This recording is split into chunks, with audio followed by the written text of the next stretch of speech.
What's up guys, David Rodriguez here, and in today's video we're going to be talking about the how, the why, and the when of the complex shock contrast training method that I went over yesterday in my workout walkthrough.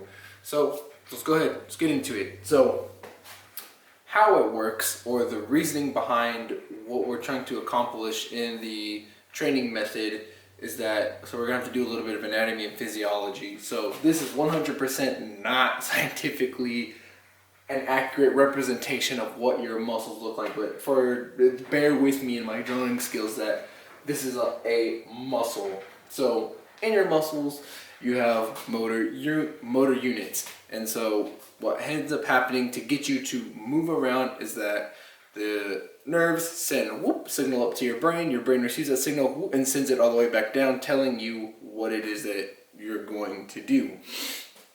And so the muscles don't work on necessarily they work on an all and nothing principle, but what I mean by that is that what I'm trying to get at is that they don't use all of the muscle force at one time, right? So if I pick up this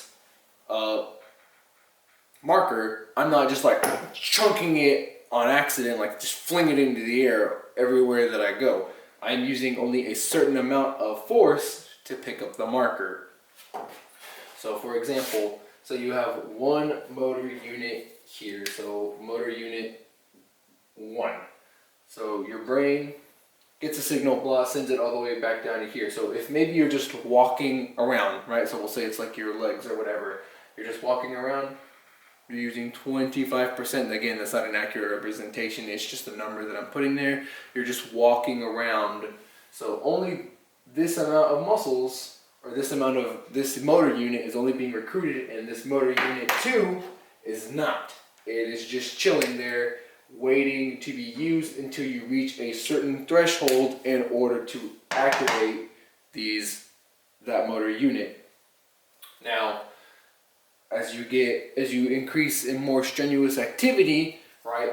Whether it's like light weights, or maybe you start to jog, or you start to sprint, or you do whatever, then not only are motor unit 1 going to be recruited, motor unit 2 will also be recruited, so on and so forth, working its way down the chain until you're using 100% of your muscles. Again, so there's not just, so for reference, there are not only 2 or 3 motor units that are located within your muscles. There's like hundreds, thousands, like lots of them. All right, so don't take that like there's only like, oh, there's only 3 muscle. I have to recruit all 3 of my motor units, and then I empower. No, like there's hundreds and thousands of them. It's like for each cell and for each fiber, they're divided into cells, and it just there's a lot. There's a lot. All right. So for example, for squatting, maybe your motor unit 1 is only maybe like at 135 pounds. Motor unit 2 is 225 pounds you're using it. And then motor unit 3 is 315 pounds. And for example, you're using the whole entire muscle, right? So everything is firing, everything's at the highest intensity. There's like nothing is left behind. You're putting it all on the table, and then you re-rack it, you re-rack the weights, and then guess what? Those motor units are primed and they're ready to go. So then whenever you do a lighter exercise, like your explosive movements, boom, you're just using all of those motor units that have already been recruited, and you're just flying through the air. So that's the idea behind the contrast training method, the shock complex method, is that as you recruit all these motor units within your muscle, trying to use just about 100% of those motor units, once you translate from a heavy weight where you struggle to lighter weight or body weight, you're just flying through the air. So now, what are the criteria behind doing the contrast training method? So how do you do the contrast complex shock method? So I described it a little bit in my last video, but the criteria goes as follows. You have 2 different exercises within your series.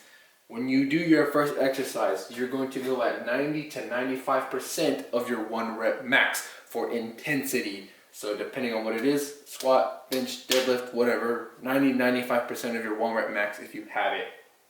The rep range should only be about 1 to 3 reps. These should be a struggle. You shouldn't be able to just be blowing past whatever weight that you're doing. You go 1 rep, oh man, that's rough. 2 reps, ooh baby, that's tough. And then 3 reps, man, you better be fighting for that 3rd rep to have the most amount of intensity and to recruit the most amount of motor units that are located within your body. Now, you rest for 3 to 4 minutes before you move on to your 2nd exercise, but I'll get there in a second.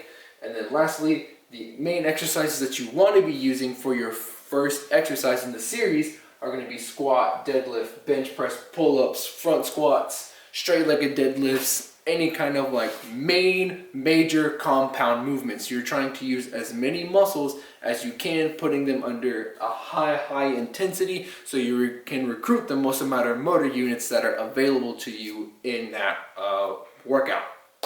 Now, once you have finished that, you rest for 3 to 4 minutes. After your 3 to 4 minutes is up, you then immediately turn around into your 2nd exercise. The intensity, if you're doing it with weights, so maybe you bench press 225 and then you're going to back down to 20-30%. I don't know what's 20-30% of that, but like say you go down to like 100 or something, or even 80 pounds or whatever. Now 20-35% of your max or body weight. The rep range is going to be anywhere between 6 to 8 reps, my bad. And you want 10 seconds, and I'll get to that in a minute. Again, you're going to rest for 3 to 4 minutes before you go back to your first exercise. Okay? Now, with the exercise, your exercises are going to be more specific to the sport that you are playing. So if you're a high vertical type of athlete, you're going to do box jumps. If you're maybe like a CrossFit athlete, maybe more explosive pull-ups, ball slams, explosive push-ups. And so where the 10 seconds comes in is maybe you're like a sprinter. So you can sprint for anywhere between 7 to 10 seconds, or you can do a sled drag, 7 to 10 seconds. Any other kind of movement like that travels a distance, you do it for 6 to 10 seconds, 7 to 10 seconds, right? It just depends. And you're going to want to do all of this. The sets are going to be in sets of 3. That's what I did for mine yesterday, all right? Now, this method does take a bit of time, right? You have 3 to 4 minutes of waiting here, 3 to 4 minutes of waiting here, and in between your different series, you want to go up to at least 3 series, 1 to 3 series, depending on your workout day and what you're doing. 1 to 3 series, up to 6 exercises in a whole workout. In between each series, you're going to rest again about 8 to 10 minutes, apparently is the guideline, just because you want to make sure that you're not just frying yourself after every single series, your mini workouts that you're doing. So now, when should you implement this method? Let's get to it. All right, now that you're gonna do this, when should you do it? You should be doing this method only 1 to 2 times a week. This should be extremely taxing. As I said before, you should feel like, you're not gonna feel it. You shouldn't obviously be like hurting in so much pain that like you're gonna die the next day, but it shouldn't be easy. It should be pretty dang tough. And you shouldn't be able to necessarily do this like back to back, maybe with a day in between, but probably 2 and 3 days of rest is gonna be ideal for this kind of method. And you're gonna wanna put this method at the end of like maybe a 8-week training block. So you do 4 weeks to build up some strength, make everything nice and strong, and now you wanna introduce some power. Then you're gonna introduce this at the end on week 5. Now, for basic guidelines as far as when should you be doing this, I'm just gonna put it at 1 to 1.5 times your body weight for your main lifts, right? Squat, bench, deadlift. 1.5 times your body weight for your bench press tends to be kind of like the standard. For squats, it seems to usually be around ×2, same thing for deadlift, but I feel like if you're around 1.5 times your body weight for your lifts, you're gonna be in pretty okay condition for this, because you don't wanna do this whenever you're just starting out. You're not gonna get anything from it. You're not gonna get any benefit. and any benefit that you would get from it is just going to automatically be used up. And then the next time you keep trying to do this, you're not going to get the gains you would see as if you had taken the time and progressed naturally. Now, again, how long should you be doing this? Only for about 4 weeks. So 1 to 2 times a week for 4 weeks. And then at the end of that, take a rest week. Take a day off. Have some fun. Go do something. I don't know. Just not this. Alright, so hope y'all learned something. Hope y'all enjoy this kind of content where I go over different methods of working out. If there's anything else that you would like me to go over, I'd go over it. Please like, subscribe, comment down below what you think about this method, or if you've used this method before or a variation of this method. And I hope to see you on the next video. Dave Rodriguez, Stomp Tricking. Peace.